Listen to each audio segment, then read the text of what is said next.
नवीन शैक्षणिक सत्र 2026-27 में आप सभी विद्यार्थियों का हम विद्यालय परिवार की ओर से हार्दिक अभिनंदन ग्रहण करते हैं। तो आज हम शैक्षणिक गतिविधि के अंतर्गत 3D आकृति परिचय एवं उनके सूत्रों के बारे में जानेंगे कि 3D आकृतियाँ क्या होती हैं और उनके सूत्र क्या होते हैं। तो ये चार्ट दिखाई दे रहा होगा आप सभी लोगों को। इस चार्ट में हमने 3D आकृति बनाई हुई है और आकृति के साथ साथ इनके सारे फार्मूला भी हमने आप सभी की सहायता हेतु नोट करके रखा हुआ है। हम सब लोग पहले आकृतियों के बारे में अच्छे से परिचय लेंगे, इसके पश्चात इन सूत्रों को भी हम जानेंगे कि हम इन आकृतियों के क्षेत्रफल, संपूर्ण पृष्ठ एवं आयतन कैसे ज्ञात कर सकते हैं। तो सबसे पहली आकृति, क्योंकि इसका नाम है 3D, मतलब ऐसी बंद आकृति जिसकी 3 विमाएं होती हैं, एक लंबाई, दूसरी चौड़ाई और तीसरी ऊंचाई। इस तरह से 3 विमाओं से मिलकर जो बंद आकृति का निर्माण होता है उस आकृति को हम कहते हैं 3D आकृति। अब ये 3D आकृति मूलतः 5 प्रकार की होती है। पहली आकृति का नाम है घन, दूसरी आकृति का नाम है घनाभ, तीसरी आकृति का नाम है बेलन और चौथी आकृति का नाम है शंकु और पांचवी आकृति का नाम है गोला। तो हम इनको, क्योंकि गणित को हम अमूर्त रूप में जानते हैं, केवल नाम हमें पता होते हैं, तो हमको प्रकृति से क्यों ना उनके एग्जाम्पल लेके और अच्छे से इसको मूर्त रूप धारण करके हम ज्ञात कर सकते हैं। जैसे हमारे पास ये एक आकृति दिखाई दे रही है, ये पूर्ण रूप से बंद आकृति है, इसका नाम है घन। घन किस आकृति को कहते हैं? तो ऐसी ठोस बंद आकृति जिसकी सभी फलकें घन आकार की होती हैं, मीन्स वर्गाकार की होती हैं। ऐसी वर्गाकार की 6 फलकों से मिलकर बनी ठोस बंद आकृति घन कहलाती है। जैसे इसकी 6 कौन कौन सी है? 1, जस्ट पीछे की 2, ऊपर की 3, नीचे की 4, ये वाली 5 और इसी के जस्ट अपोजिट वाली 6। इस तरह से, और प्रत्येक फलक कैसी है? वर्गाकार आकृति की है, इसलिए हम इसे क्या कहेंगे? घन कहेंगे। इसी प्रकार की हमारी अगली आकृति रहती है जो घन के ही जैसी रहती है, लेकिन घन में चूंकि सभी फलकें आयताकार होती है, बल्कि घन अब आयताकार ना होके फलकें कैसी होंगी? वर्गाकार।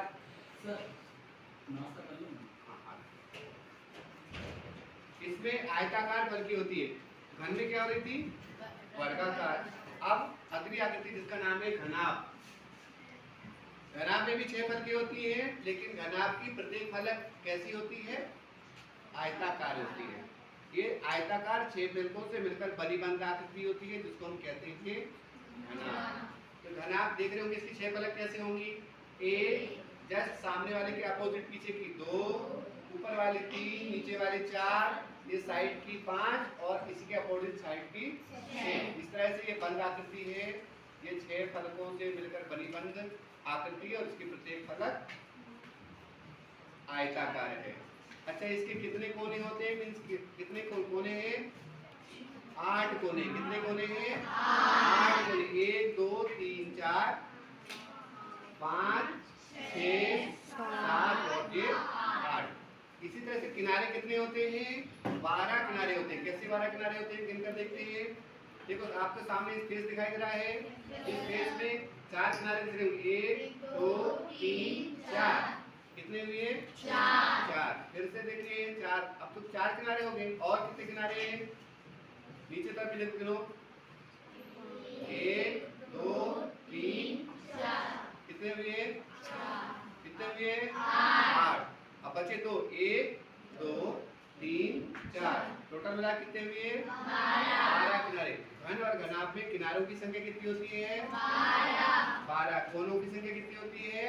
8। बस अंतर क्या था घन और घनाभ में? घन की प्रत्येक फलक वर्गाकार होती है, घनाभ की प्रत्येक फलक आयताकार होती है। ये इनमें एक छोटा सा अंतर है। इसी तरह से तीसरी आकृति होती है जिसका नाम है बेलन। बेलन मतलब बेलना, घर में हम जिससे रोटियां बेलते हैं, अर्थात जैसे हम लड़का वो कैसा होता है? आसानी के साथ ऐसा लुढ़क जाता है, उसको हम कहते हैं बेलन। ये एक बेलनाकार आकृति है। इसकी बहुत सारी आकृतियां भी हो सकती है, जैसे हमने कहा एक बॉटल भी एक बेलनाकार आकृति की है ना। इसमें दो नीचे तरफ और ठीक अपोजिट ऊपर तरफ क्या रहता है, वर्गाकार आकृति, वो वृत्ताकार आकृति रहती है। कैसी आकृति रहती है, वृत्ताकार। जैसे देख लीजिए ये वृत्ताकार आकृति दिखाई दे रही है आपको, इसी प्रकार की ये ऊपर की तरफ भी वृत्ताकार आकृति है। तो क्या हुआ, दो वृत्ताकार आकृति जिसके दो तरफ रहते हैं और बाकी भाग कैसे रहता है।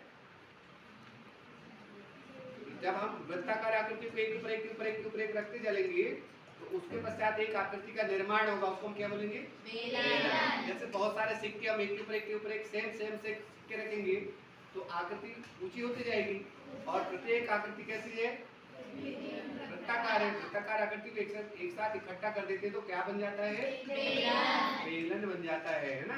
तो बेलन, अब बेलन में कितने वृत्त रहते हैं, ऊपर और नीचे की तरफ दो वृत्ताकार आकृति रहती है और एक बहुत सारी वृत्ताकार आकृति एक साथ मिलती है तो किसका निर्माण कर देती है, बेलन का निर्माण कर देती है। इसी प्रकार हमारी चौथी आकृति है, तो चौथी आकृति का नाम क्या है, शंकु। शंकु यानी तंबू। जब किसी व्यक्ति को क्या देखते होंगे हम लोग, प्रवासी लोग आते हैं और अपना घर बनाते हैं और रहने के चाहते हैं तो पानी या तूफान से बचने के लिए वो अपने घर की आकृति कैसी बनाते हैं, ऐसे ढाल टाइप जैसी के ना, ताकि अगर पानी आए तो जल्दी स्लिप हो जाए और वो सुरक्षित बच पाएंगे, है ना।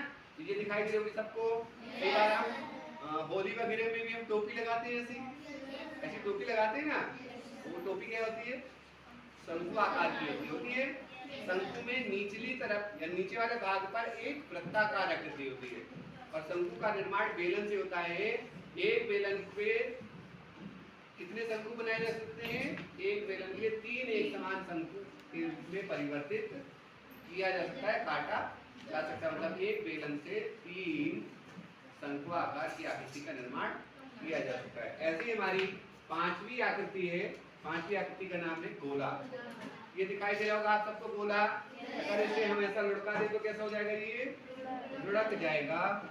इसे हम क्या कहते हैं, गोला कहते हैं। क्या कहते हैं, गोला कहते हैं। तो सामान्य से पहले तो हमने परिचय देखा, पुनः एक बार अगर हम उसको रिपीट करना चाहेंगे तो 3D आकृति कैसी आकृतियां होती हैं, जिनकी कितनी विमाएं होती हैं, 3 विमाएं होती हैं। कौन कौन सी विमाएं, लंबाई, चौड़ाई और ऊंचाई। और इसी प्रकार अब हमने उनके परिचय जान लिया। आपको 5 आकृति कौन कौन सी थी, पहला था घन, दूसरा घनाभ, तीसरा बेलन, चौथा शंकु और पांचवा गोला। अब उसी से संबंधित हमारे सूत्र हैं। तो सूत्र कौन कौन से हैं, तो पहले घन के पूरे सूत्र ले लें। तो घन का सूत्र है, घन के विकर्ण की लंबाई बराबर एक करनी 3 इकाई। इसी प्रकार घन का संपूर्ण पृष्ठीय क्षेत्रफल या संपूर्ण पृष्ठ बराबर 6 × 2, इसका मात्रक होगा वर्ग इकाई। इसी तरह से तीसरा, घन का आयतन बराबर 1/3 या इसी को हम a×a3 भाग भी लिख सकते हैं। इसी तरह से घनाभ के विकर्ण की लंबाई बराबर करनी के अंदर 1/2 धन b/2 धन c/2, इसका भी मात्रक होगा इकाई। इसी तरह से घन का संपूर्ण पृष्ठ का क्षेत्रफल बराबर 2 कोष्ठक के अंदर AB धन BC धन CA। इसी तरह से घनाभ के आयतन का सूत्र होता है a×b×c, इसका मात्रक होता है घन इकाई। और घन का पार्श्व पृष्ठीय क्षेत्रफल बराबर 2h मतलब ऊंचाई, कोष्ठक के अंदर l + b, l मीन्स लंबाई धन b मीन्स चौड़ाई, इसका मात्रक होता है वर्ग इकाई। इसी तरह से अगला हमारा बेलन है। बेलन का वक्र पृष्ठीय क्षेत्रफल बराबर 2πr/h। इसी प्रकार बेलन का संपूर्ण पृष्ठीय क्षेत्रफल बराबर 2πr कोष्टक के अंदर r धन h। इसी तरह से बेलन का आयतन बराबर पाई r की घात 2 h। ठीक, ये तीसरी आकृति हुई। चौथी आकृति हमारी शंकु है। शंकु की तिर्यक ऊंचाई बराबर l बराबर कोष्टक करनी के अंदर r की घात 2 धन h की घात 2। इस तरह से शंकु का वक्र पृष्ठीय क्षेत्रफल बराबर पाई r l। शंकु का संपूर्ण पृष्ठीय क्षेत्रफल बराबर पाई r कोष्टक के अंदर r प्लस h। और शंकु का आयतन बराबर 1/3 पाई r की घात 2 h। गोले का आयतन बराबर 4/3 पाई r की घात 3। अर्धगोले का आयतन बराबर 2/3 पाई r की घात 3। गोले का कुल पृष्ठीय क्षेत्रफल या संपूर्ण पृष्ठीय क्षेत्रफल बराबर 4 पाई r की घात 2। इस तरह से हम 3D आकृतियों का परिचय और उनके सूत्रों को आसानी के साथ सीख सकते हैं, समझ सकते हैं और दी गए प्रश्नों को आसानी के साथ हल कर सकते हैं। Thank you so much. आप सभी लोग समझ पाए होंगे? ठीक, थैंक यू।